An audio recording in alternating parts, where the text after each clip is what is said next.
Hello, good evening. It was Yvonne's dying wish that her family should speak out about the trauma she went through when her cancer was misdiagnosed.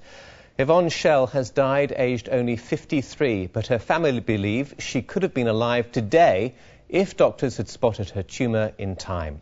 Tonight, Points West can reveal Mrs Schell was paid tens of thousands of pounds in compensation by the Royal United Hospital Trust in Bath. Alex has the details.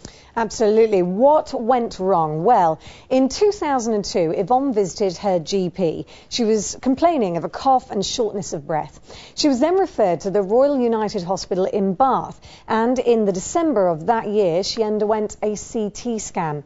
But a 10mm malignant tumour was not picked up, and Yvonne was given the all clear.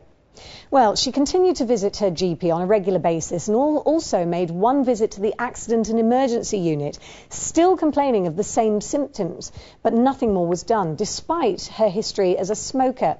Then in February 2004, following another scan, the tumour was finally spotted, but by now it had grown to 38mm. She was operated on, but it was too late. Our health correspondent Matthew Hill takes up the story. Yvonne Schell's funeral was yesterday. Today was the first chance her daughter had to speak out about what happened and to carry out a promise. She wants people to know the mistakes that have been made. She wants people to challenge things that are not acceptable. She wouldn't particularly be thrilled that I'm having to do this for her, but that's what she wanted.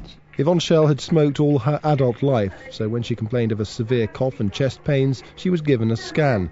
As part of her legal battle, a specialist said he believed the tumour should have been spotted then and removed, and Mrs Schell would probably have survived.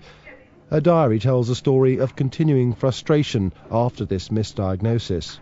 Friday evening, went to bathroom, collapsed on the floor with chest pain, partner laid me on settee, but pain did not go, eventually taken to Chippenham Hospital.